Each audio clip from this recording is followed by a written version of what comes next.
Bonsoir et bienvenue sur le tirage des énergies de la semaine.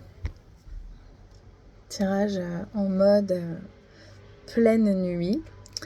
Une pleine nuit avec un peu de vent et de fraîcheur. Et c'est tellement agréable. Ce soir, je vous fais le tirage au calme, à la fraîche. Il y a trois tas de cartes. Je risque de bafouiller, hein, je suis un peu fatiguée. Il y a l'oracle des sorcières et il y a un oracle de Camille Griselin qui n'est pas vraiment un oracle. Ils sont plutôt des cartes d'auto-hypnose qu'on tire et on vient travailler sur une thématique en particulier, mais j'ai le droit, voilà, de détourner les fonctions des objets. Donc on y va. Vous choisissez le tas numéro 1, le 2 ou le 3. Prêt. C'est parti. Alors, le tas numéro 1, on a: elle a décidé de trouver un équilibre entre se contenter de ce qu'elle a et vouloir toujours plus. Une carte qui évoque aussi le recentrage, l'alignement et évidemment la conscience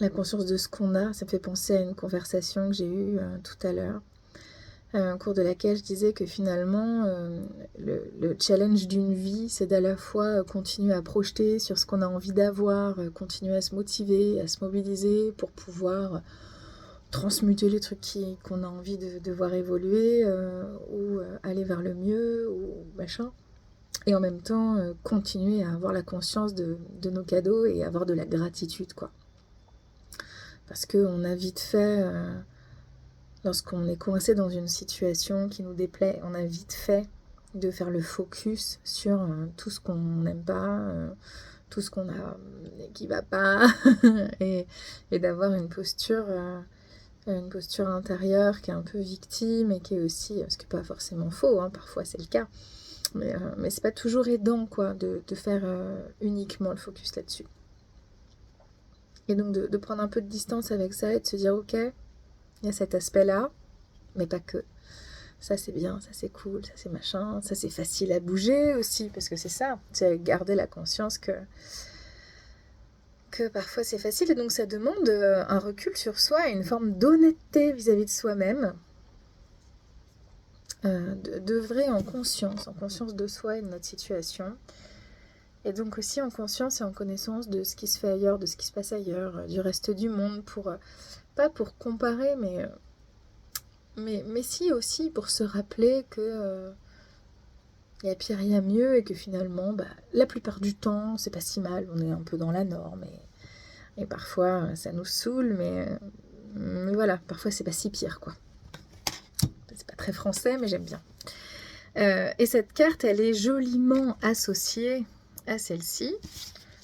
Je trouve ça extrêmement drôle, parce qu'on retrouve dans les deux cartes la position sur des mains, l'une plutôt sur le ventre et l'autre sur le cœur, le plexus, et avec pour les deux quand même des mouvements d'arrondi ici et là, des spirales. Et cette carte inspiration et courage, moi elle m'évoque évidemment ce qu'elle dit. Son titre est très très fortement évocateur déjà, mais elle m'évoque aussi le feu intérieur et qu'est-ce qu'on va vouloir mobiliser pour arriver à ça, quoi. Ok, il y a des choses desquelles il faut que je me contente, mais il y a d'autres choses qu'il faut que j'active. Comment? Où est-ce que je puise mon inspiration? Quel feu intérieur je vais activer? Comment j'écoute mon intuition, mes sentiments, mes peurs, mes inquiétudes? Comment je les transmute? Comment je visualise aussi un futur éventuel? Ça me fait marrer, c'est chouette, cette petite boule de cristal là. Elle est bien foutue cette carte. J'aime trop. Enfin voilà, pour vous c'est vraiment ça. Où est-ce que j'en suis? Qu'est-ce que je veux? Pourquoi je le veux? C'est pas tout à fait un tirage qui parle d'action tout de suite. Disons que c'est une action un peu passive, quoi. Et c'est un peu antinomique, mais il y a vraiment cette idée-là, quoi, que ce soit quelque chose qui soit introspectif pour l'instant. On est un peu sur un système de tectonique des plaques. Donc il y a du mouvement, mais c'est pas encore un mouvement perceptible. En tout cas, ça permet d'avancer déjà, quoi. Et de se positionner. Et d'être probablement un peu plus heureux avec la situation que vous connaissez actuellement, quelle qu'elle soit. Ensuite, si vous avez choisi le tas numéro 2, elle a décidé de voir les parties d'elle-même qu'elle croyait non convenables comme des qualités. Oh punaise, j'adore cette carte. Il faudrait que je me l'écrive sur un panneau et que je me la regarde tous les jours, quoi. Elle est incroyable. Elle a décidé de voir les parties d'elle-même qu'elle croyait non convenables comme des qualités. Ça parle à quelqu'un, ça? Non, mais s'il vous plaît. C'est excellent. Et ouais, c'est associé à guérison du cœur. Bon, on n'est pas là pour parler de moi, mais ça me parle à fond, quoi. Mais en fait, ça parle à tout le monde. Je pense qu'on a tous, à un moment donné dans notre vie, senti que on n'était pas assez comme ci, qu'on était trop comme ça, qu'on rentrait pas dans des cases, que ça collait pas, qu'on essayait d'investir une image sociale, etc. Et que ça déconne, quoi. Ça marche pas parce que ce monde, il est complexe et que les cases sont étriquées. et que c'est chiant, enfin disons-le, quoi. C'est chiant, c'est dur et parfois c'est pas possible. On n'y arrive pas et malgré tout trouver sa place, et ben c'est complexe. Et alors, j'adore parce qu'on a une petite vibration, une petite sirène. Alors dans la petite sirène, elle brosse ses cheveux, non pas avec une brosse à dents, mais une fourchette. Mais il y a une vibe un peu comme ça, genre je suis pas tout à fait de ce monde. J'appartiens à un autre univers et j'habite cet univers-là, pas accidentellement, mais en attendant, comme si on était un peu des adoptés de cet univers dans lequel on se retrouve pas complètement. Alors moi j'ai pas tiré les cartes, mais je m'inclus grave là-dedans. Je trouve ça génial. Elle est vraiment à faire à tout le monde en fait. Allez-y, allez voir ce qui n'est pas convenable, voyez-le comme des qualités. Meilleur conseil ever. Et pourquoi ? Et bah pour guérir vos cœurs, évidemment, ça va permettre de remettre de la lumière, de remettre de l'amour, de remettre de la valeur sur ce que vous êtes, de remettre de la justice sur ce que vous êtes. Vous êtes suffisant, vous êtes bien comme vous êtes, vous n'avez pas besoin d'être autrement. Ça ne veut pas dire qu'on n'a pas le droit de travailler sur soi et d'évoluer, on en revient là au premier tas, mais il y a quand même vraiment une indication à ok, qu'est-ce que j'ai de bon en moi et de bizarre et de bizarrement bon, et c'est ok. Et s'aimer un peu et s'entourer de gens aussi, hein. Il y a aussi ça, s'entourer de gens qui sont capables de nous aimer et de nous rappeler que nos étrangetés, ce qui est non convenable, c'est charmant, utile, aimable, des qualités. Et parfois même c'est ce qui fait que on va avoir une place dans leur vie, tout simplement. Donc c'est à accueillir avec trop de bonheur. Stade numéro 3. Il a décidé d'inclure ses ressemblances dans sa singularité. C'est un peu redondant, mais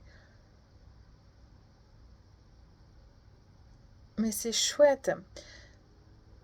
Ah ouais, ça dit presque l'inverse. Comment on la comprend, cette carte ? Il a décidé d'inclure ses ressemblances dans sa singularité.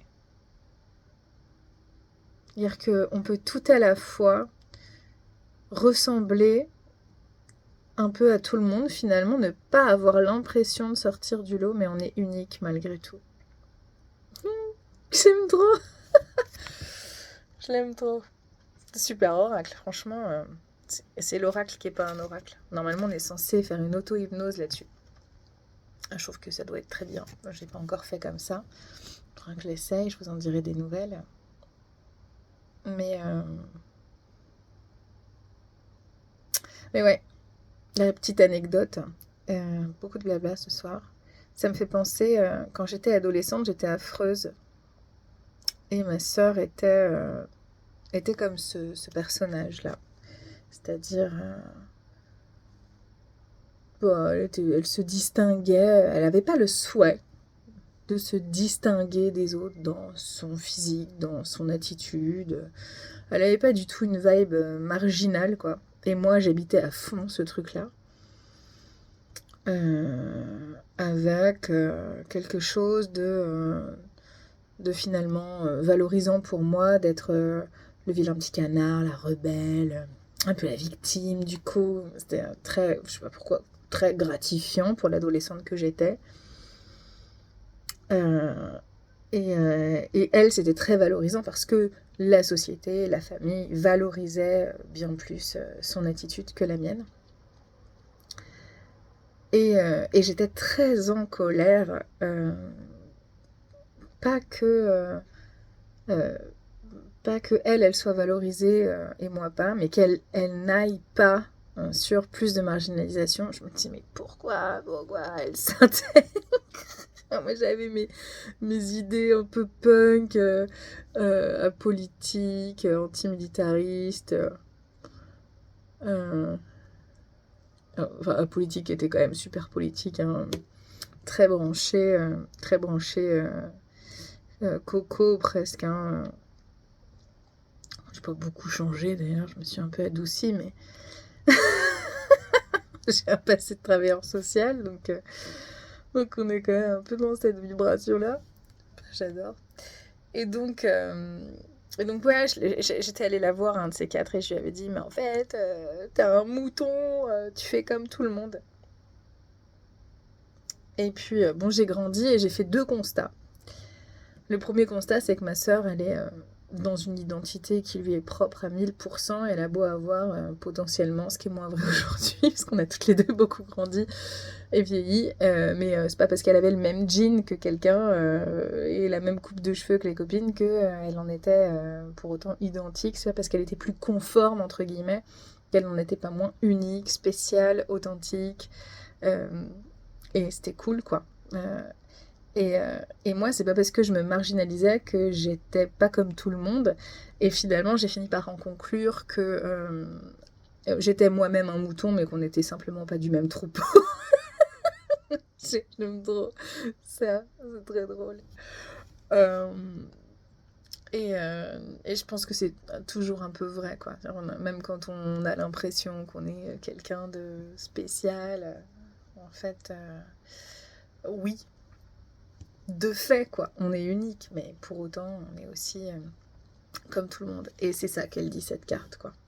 Non, c'est pas parce que t'as une identité qui peut paraître un peu lisse, qui peut paraître un peu singulière, que pour autant, eh ben, tu n'es pas unique, tu n'as pas une identité propre qui peut-être est forte.